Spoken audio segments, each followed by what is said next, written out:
In this video we're going to look at 16-bit floating point numbers. Now I've generated a little schematic here. We're going to start up at the top of the schematic and we're going to work our way down. The idea is that at the top here we have the real number line. So the real number line goes from minus infinity to plus infinity, and you can see here we've got 0 in the middle, and I've chosen just one number, so the first three digits of pi, 3.14. Now we have an infinite number of numbers, and in fact if you picked any two numbers you could create another infinite number of numbers between those. So we can't represent every single number in our computer because we don't have an infinite amount of space. So we have to find a method of representing as many of these numbers as we can, as precisely as we can. So that is, we want to have a precision in our numbers, but we want that precision also to exist over as wide a range as we can. So we're looking for range and precision, and that's what floating point numbers gives us. So the first part here is about range, and the second part is about precision. So let's imagine you are number 3.14 and you decide you want to be part of the computer arithmetic. So you could imagine turning up to a large hall and there's someone there with a notepad and he asks you, what is your number? And you say, my number is 3.14. So he says to you, if you're number 3.14, then the first thing you have to do is go into the box, which is labelled 2 to 4, because you know that's the position that you should be sitting.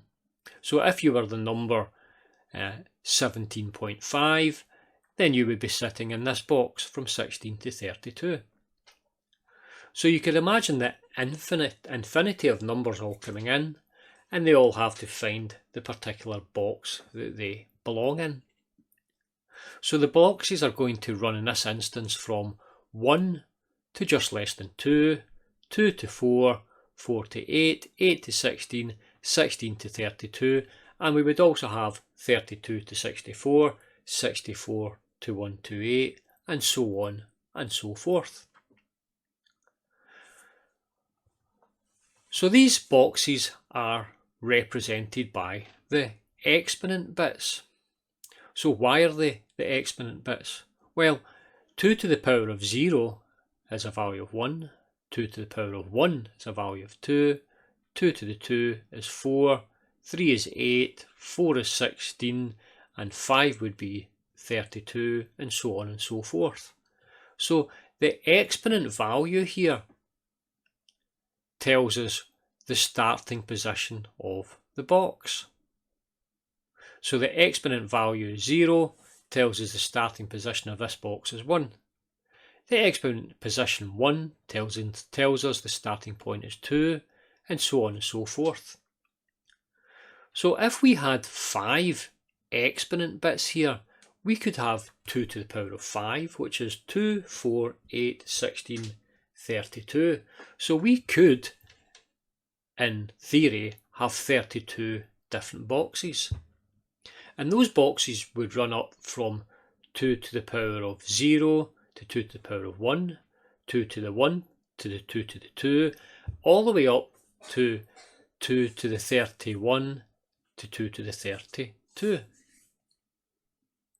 So that would mean that we could represent a range of numbers all the way from 1 up to approximately 4 billion, or some number just over 4 billion, which is 2 to the power of 32.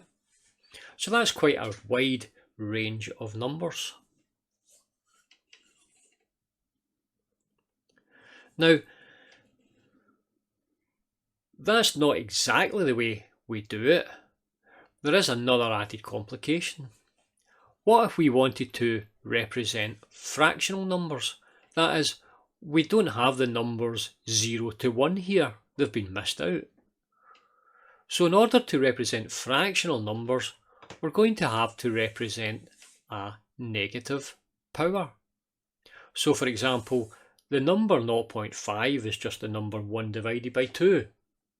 1 divided by 2, written mathematically, is 2 to the power of minus 1. And again, the number 0.25 is 1 upon 4, which is the value 1 up as the value 1 upon 4, which is 2 to the power of minus 2. So we can start representing the fractional values by using negative powers. So what we do is, we don't have 32 boxes here to represent that entire range from 1 all the way up to 4 billion, or 2 to the power of 32. We split it approximately in half. Now, we split it using something called a bias.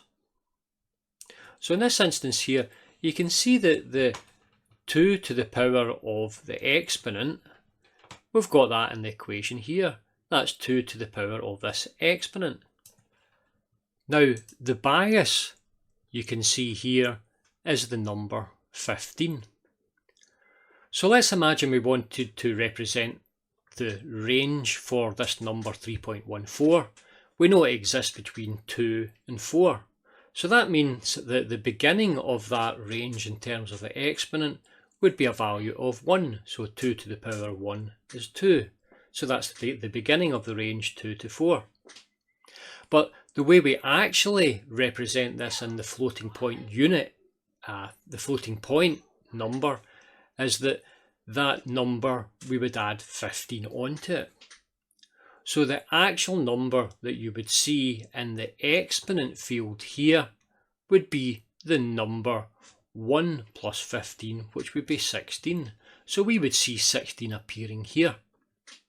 But the number 16, to get the actual exponent for it, we would have to take the value of 15 off of it to get back to the value of 1.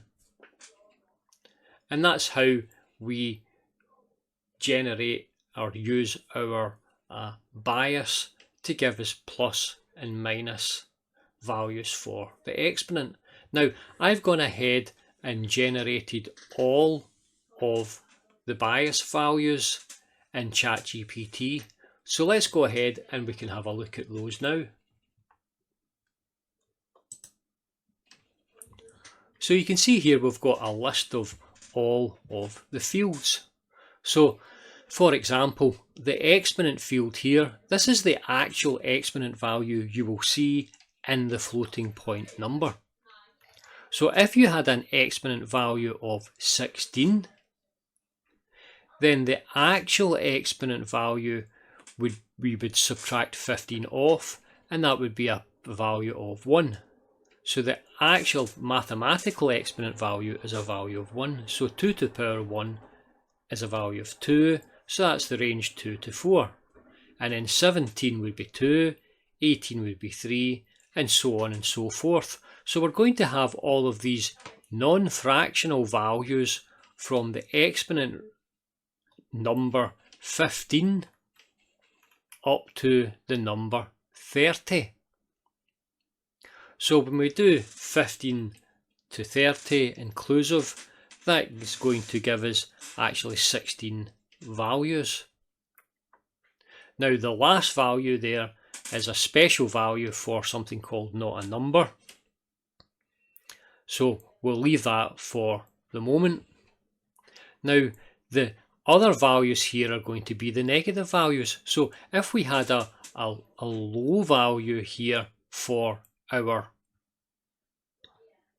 exponent field, so that is the value from 14, 13, 12, 11 backwards, then these are going to give us the negative exponents because we're going to subtract 15 from them. and we're going to run into negative numbers. So this gives us our negative exponents, and the value 0 for the exponent field, all zeros, is another special value, and this is used to create something called subnormal numbers. Now, we're not going to talk about subnormal numbers in this course. I have another full course available on floating point numbers, and if you're interested you can go and have a look on that course. So now our range can represent fractional numbers and non-fractional numbers. So in effect, it's everything from here up to here. But what about the negative numbers? Well, negative numbers are really straightforward in floating point. We have the sign bit here as the first bit. So if the sign bit is 0, then we have a positive number. It's by definition. So in order to change a positive number into a negative number, all we have to do is change the sign bit to a 1. And it's that simple. So straight away, with just one bit, we're able to change all of the positive numbers and make them negative numbers. So that means that we're able to find a position for all of our numbers here from negative infinity to plus infinity within our little boxes. Of course, we can't get all the way up to plus infinity. The plus infinity or huge numbers, they're all going to sit in one of the boxes up at the top end, but they won't be exact values. So now we've represented our range of numbers. What we actually want to do is we want to give the values within each of the ranges a precision. And we do that with the mantissa. So you can see here this 1 plus m part is the mantissa. The 2e to the minus 15 is the exponent range and also the bias to give us the negative values. And this minus 1 to the power of s is just a little mathematical trick in order to generate a positive number or a negative number depending on the sign being a 0 or a 1. So let's look at this 1 plus m. Now we have 10 bits here for the mantissa. The first bit represents 1 divided by 2, the next bit is 1 divided by 4, 1 divided by 8, 16, 32, 64, 128, 256, 512 and then 1024. So if we've got these 10 bits, we can represent 2 to the power of 10, which is 1024 numbers. So that means that between number 1 and just less than 2, the little boxes you see here, there's going to be 1024 boxes that all this infinity of numbers can sit inside. And again, there's going to be 1024 boxes between 2 and 4 that all this infinity of numbers can sit inside. And again, from 4 to 8, 8 to 16, 16 to 32, and the same applies for all of the fractional values, and of course all of the negative values are generated simply by changing the sign bit. So this value for our mantissa gives us the precision within the box here. So now if we have 1024 values that we can represent and they're all equally spaced, so it means that, say for example, between 1 and 2 we can have 2 minus 1, which gives us the width of that range, and then if we divide it by 1024, it's going to give us the maximum precision within that range, or if you like, just the little delta for each of these boxes. And every single number inside 1 to 2 is going to have to fall into one of these little boxes. Now some of them will be lucky enough and the numbers here will be exact numbers and they'll fall into the exact box that they need to fall into. But the vast majority of them, an infinite number in fact, won't, and they have to be rounded. So we generate a rounding process, which we're not going to get into in this video series here. If you're interested, again, we've got it on the full floating point unit, floating point numbers video course.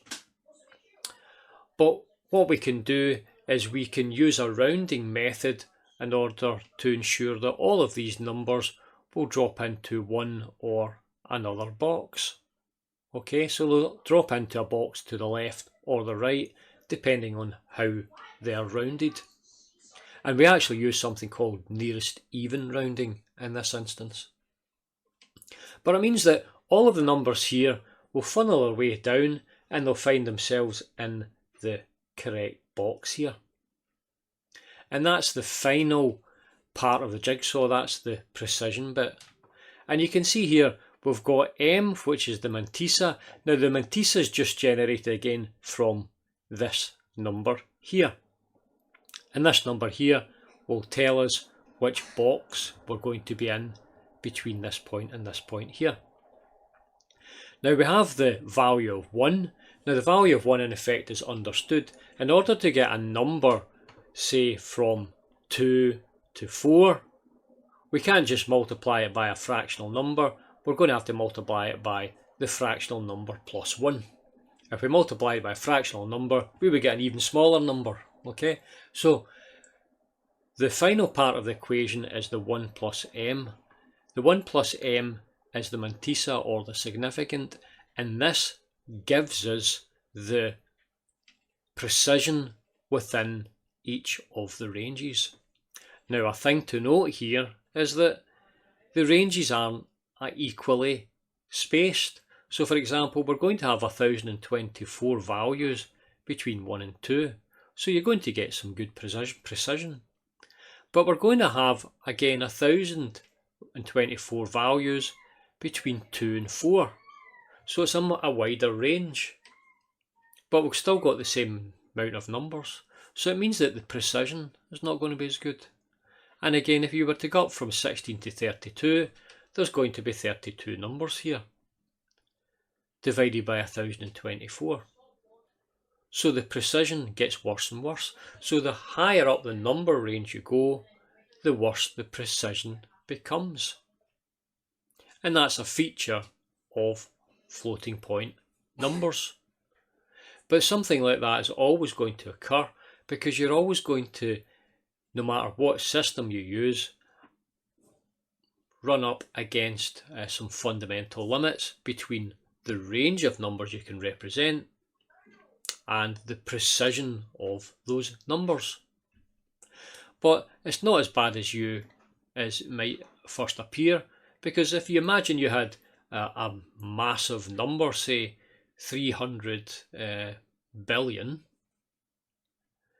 then in most circumstances, if the number was 300 billion, you wouldn't be that bothered if it was 300 billion point 0.000005. The 0.00005 is tiny in comparison to the number 3 billion. Okay, so there is a trade-off there, and this is the thing about floating point numbers that you must understand. So we've got the equation written here, and this equation here is what we use in order to generate our floating point numbers, but all we're doing is taking the real number line and, if you like, filtering it down through each of these range boxes and in each range box filtering it down again into the precision. We get our sign from the first bit, we get our range from the 5 exponent bits, and we get our precision from the 10 mantissa bits. So it's best seen by example. On the next video we'll go through a couple of examples of converting from decimal to float and float to decimal, and that will have us covered pretty much everything we need to know about our floating point numbers. So that's all for this video. Thank you for listening. I'll get you in the next video. Goodbye.